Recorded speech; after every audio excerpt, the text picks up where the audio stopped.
Welcome to Geeksphere TV, where we keep you up to date with everything gadgets, technologies, films, and just everything geeky going on in the industry. I'm your host, Bradley Byers, and I'm joined by the beautiful Craig Brock. Hi. How are you going, buddy? I'm good. I've been working out. Yeah, you have been. You look great.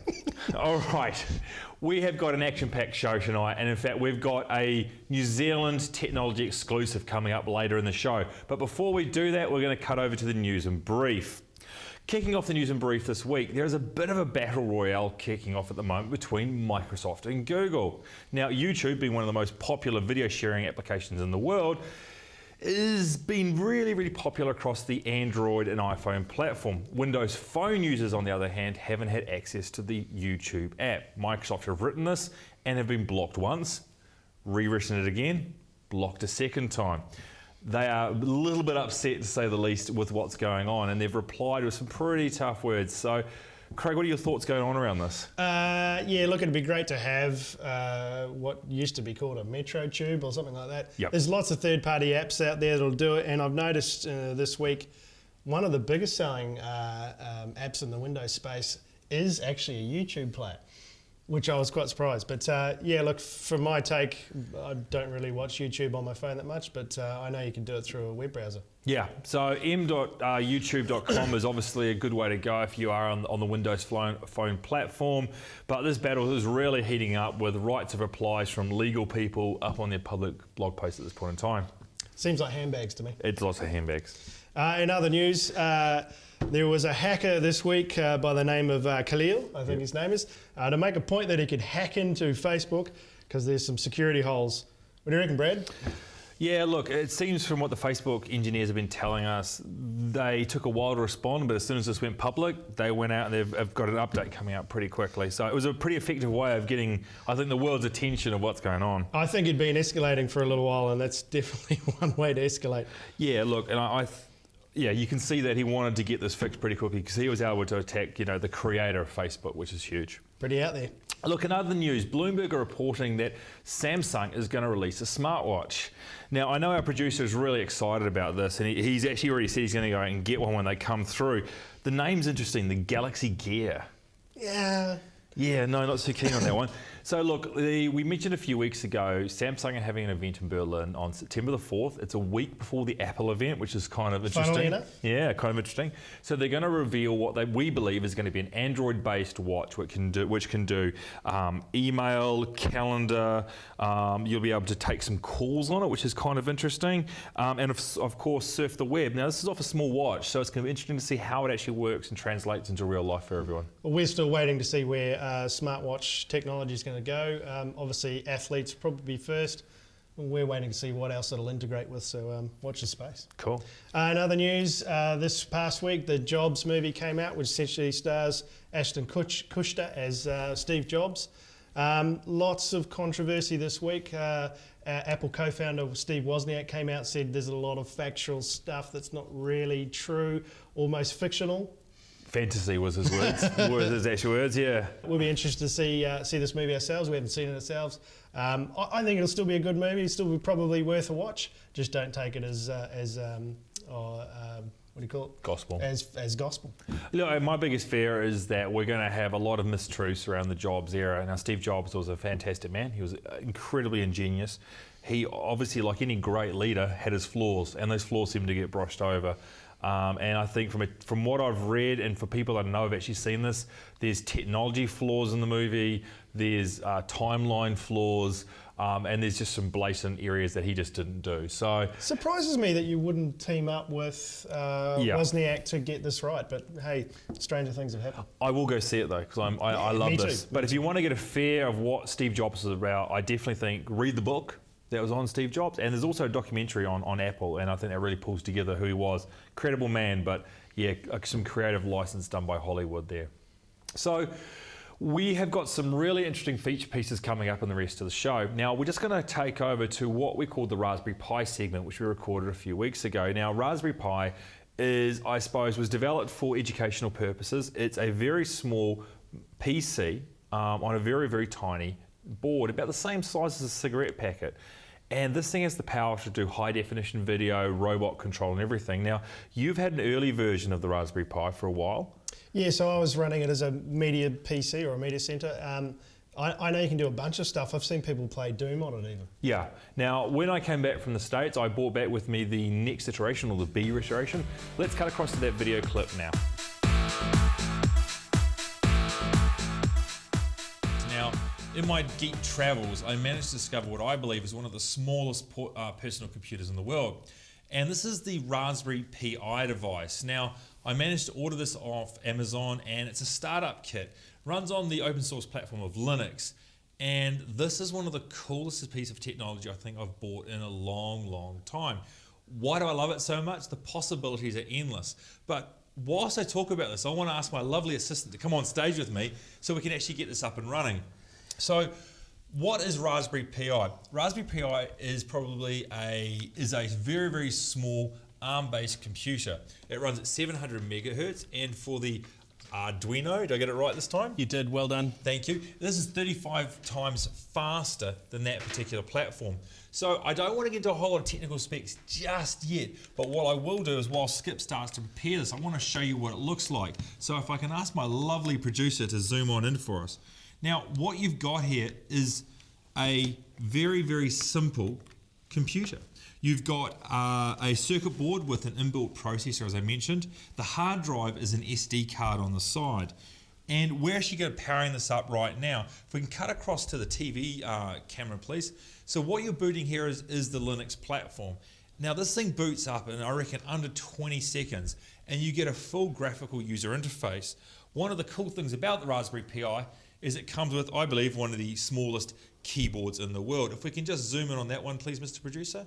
Just right here. So this is the keyboard that comes with this platform. It is a fully usable keyboard. Now, cutting back to the TV again, as you can see here, I'm up and running. I've got a full interface working for me, and I can set up and do a lot of cool things with this. Now, just to display, we're actually using the composite cables to do this. This actually has an HDMI output, which we've yet to set up. Yes. So that's why the resolution's a little bit low, and it's just easier for us to see as well. Yeah, so from a specs perspective, as I mentioned, this is a Broadcom 700 megahertz CPU plus GPU. Now the key thing here is that the GPU has VidCore 3D graphics built into it. So this can actually do high-res graphics. It's got an Ethernet, 512 mega RAM.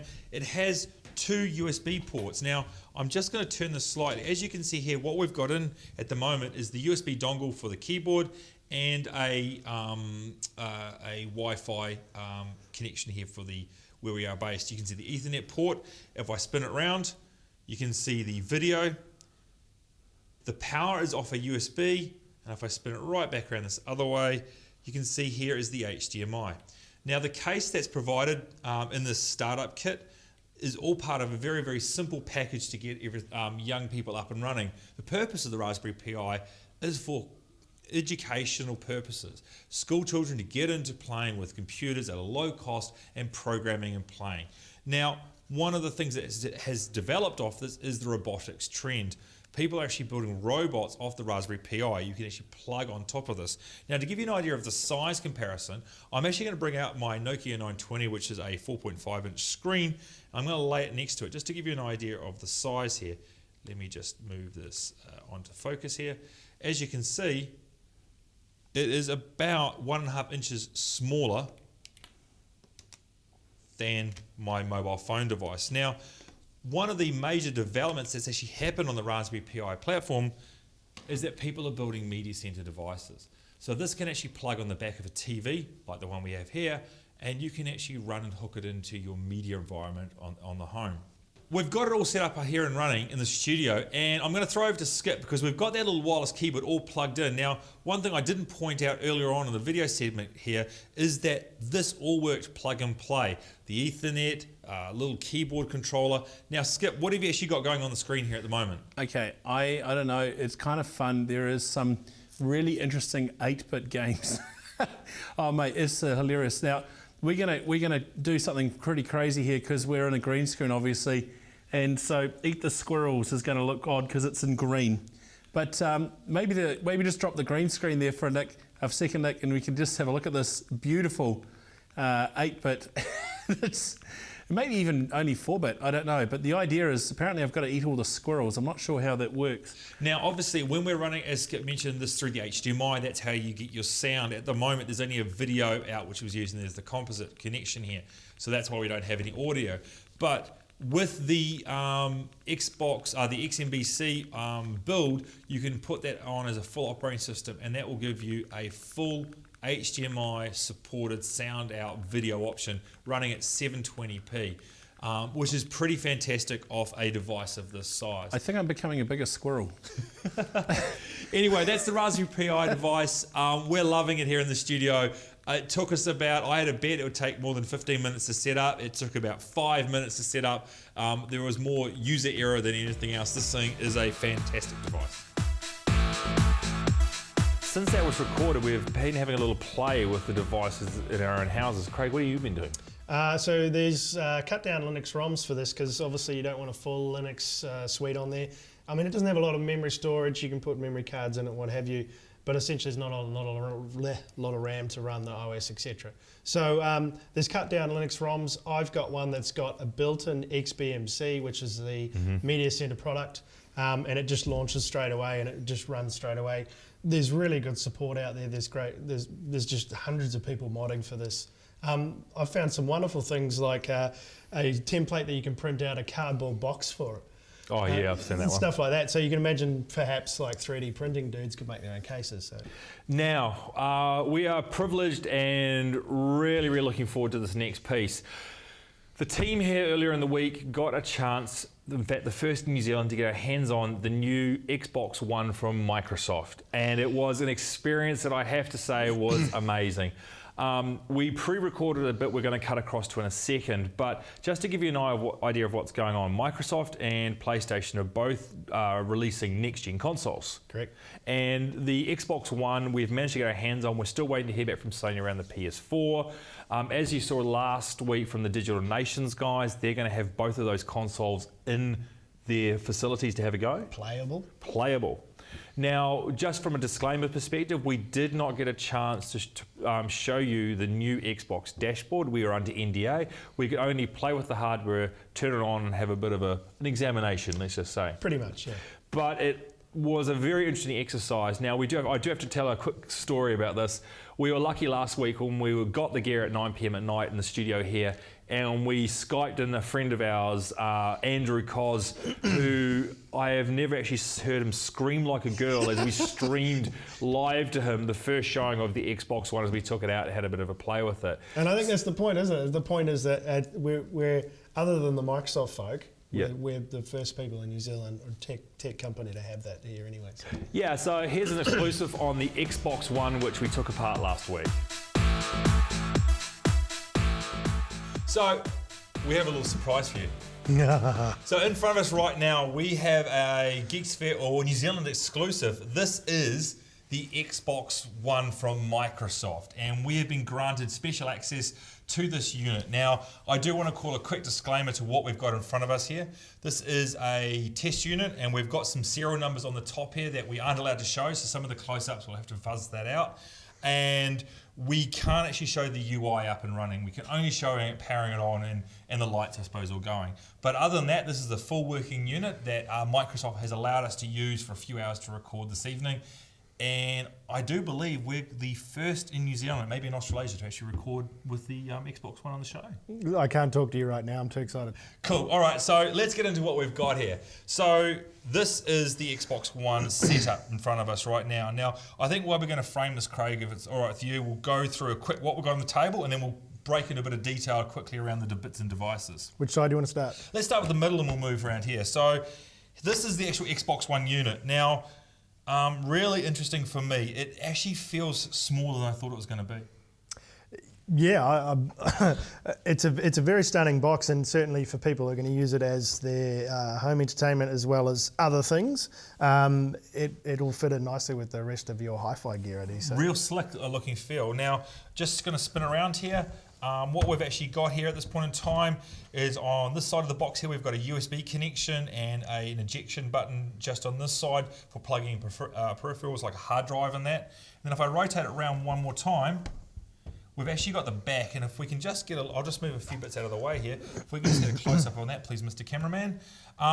So, Craig, you want to talk us through what you can see on the screen here? So we've got an IR blaster port, which is essentially for controlling remote controls.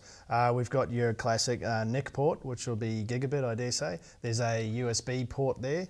So this here, just so we're looking, this is actually the customised port that controls the new Kinect. So, we'll discuss that with the Kinect when it comes through. That's true. To USB, and I dare say there'll be USB 3. There's an HDMI in, which in theory will come from either your Sky decoder or other video device that you can pump into the Xbox. So hold on, so you can actually take in a TV signal or another video signal into the box, and then that's how you can control all the media, right? That's right. That's how it becomes essentially a DVR or what have you. Yep. You've got a SPID or if you like optical, as everyone knows it. And HDMI out, which will be your main output to your TV, and obviously the new power connector. Cool. Now, obviously, spinning it back around here, really nice look and feel. So, obviously, one of the new additions to the Xbox One is the use of a Blu-ray drive, which we've got at the front here, which is really nice. It's the slimline what we can see.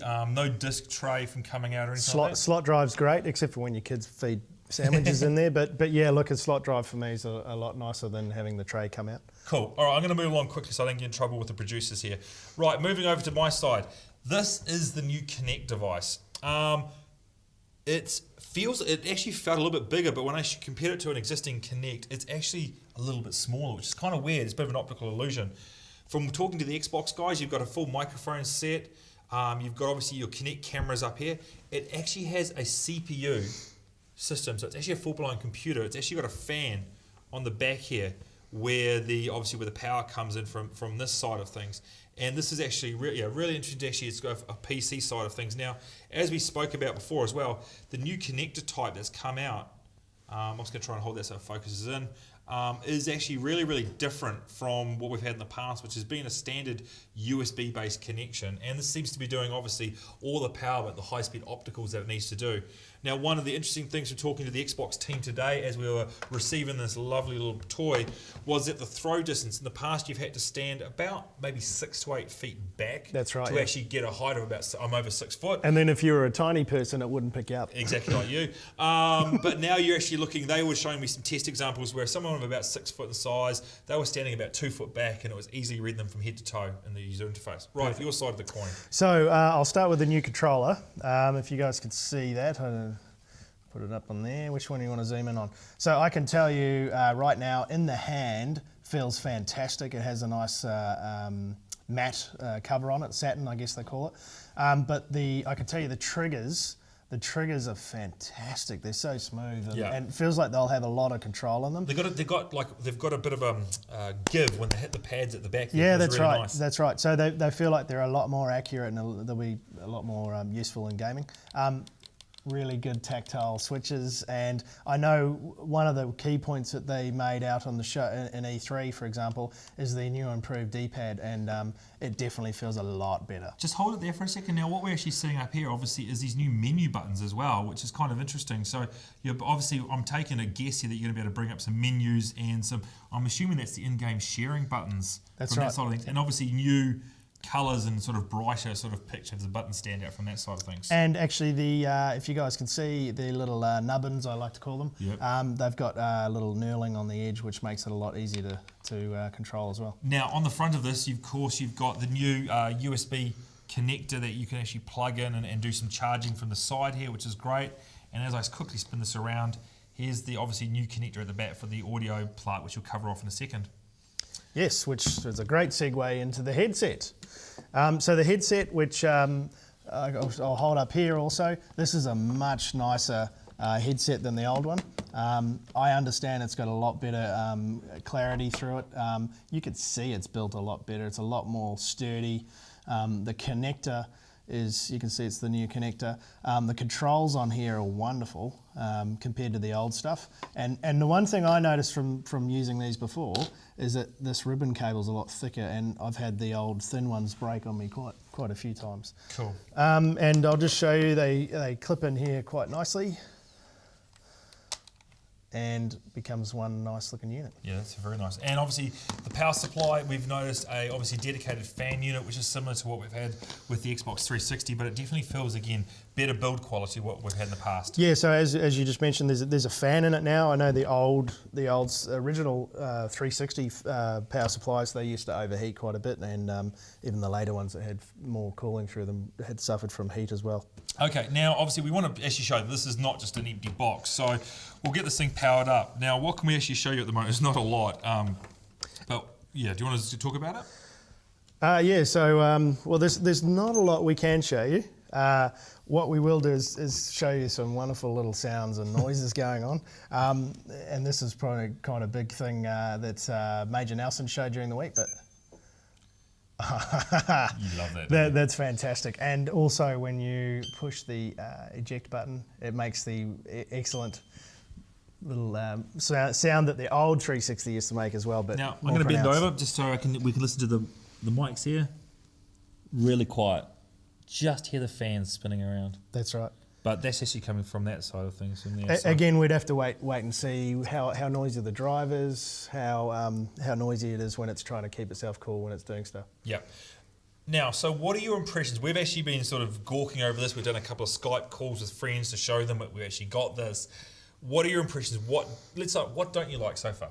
The only thing I don't like is the shiny surface. I really like the matte surface, much like on the controller, and you can see half of the Xbox is matte, the others the shiny glossy stuff. It scratches easy, it will get fingerprints, but it's not the end of the world. It certainly won't stop me buying one. No, for me at the moment, I'm really impressed with the build quality. Overall, I think it's a more solid looking unit, and everything that's in this package here, from the way the cable's been designed to the headset, seems to be really, really solid. Whilst I do agree with you on the matte side of things, this is something I'm not going to get my kids to touch. They'll be in timeout for a week if they do that. And overall, at the moment, I think one of the big things I want to see up and running is all the ports and actually utilising the HDMI in, which we're not actually allowed to play because we can't actually play with the dashboard from this side of it. No, but overall, really, really impressed, and I was super worried that we were going to have quite a big unit that was going to be chunky and it was going to be ugly, and they've actually done a really good job of making something quite simple actually sort of work quite well. So it is a shame we can't fire up the GUI and show everyone. I'm sure that's what everyone wants to see, but keep in mind this is the first one in the country. It's literally landed yesterday, didn't it? Yeah, and we snuck down tonight to the Xbox group. And the Xbox group have let us have it for the night, so fantastic of them. Now, moving into a different tack, over the weekend I was doing a bit of research for the show tonight, and one of the things I came across was a company called UB Interactive. Now, UB Interactive have taken, I think, some really cool technology which is within the Kinect for Windows platform. So the old Kinect device, you can actually get it for the Windows environment, plug that in, and so I'm just going to explain to you what it actually does, and you can sort of give me some feedback. Sure. Take your projector, get a Kinect onto a Windows 8 PC, download the Ubisoft software, ranges from $149 right up to $1,499. Ubi software will automatically, based on the price size, allow you to then have a wall-based or on this floor, whatever you want on the ceiling, touchscreen environment that you can do presentations, you can create your own, if you remember the Pixel Sense or Surface device before it got renamed. Yep. So you can actually create, and the software, the dollar amount you spend means the screen size you get. And this is a really cool piece and way to go out and actually get, I think, that Minority Report feel. Well, don't start. There's a few friends of mine that probably start working out with that. They love that. Look, we talked about this before the show. We could see this in the corporate environments, doing presentations. You can imagine you could probably just hit something, it would do a screen capture, send it to OneNote, that type of stuff. Yeah, look, the uses are endless, and you can see you could probably do away with whiteboards and what have you. So yeah. So just from a thing, $149 gives you a 45-inch screen. $379 gives you a 90-inch screen. Wow. And then it just goes up from a support perspective. So I'm thinking, obviously, beyond just the presentations, imagine games. Oh, I know, you could actually interact and do there's some really interesting mediums that can go on here. So UB Interactive, definitely have a look at the website. It's been recognised as, I think, one of the up and coming tech sort of pieces of software by the likes of The Verge and everything else. And yeah, I think this is one for us to watch to see what's coming forward. Yeah, I agree, absolutely.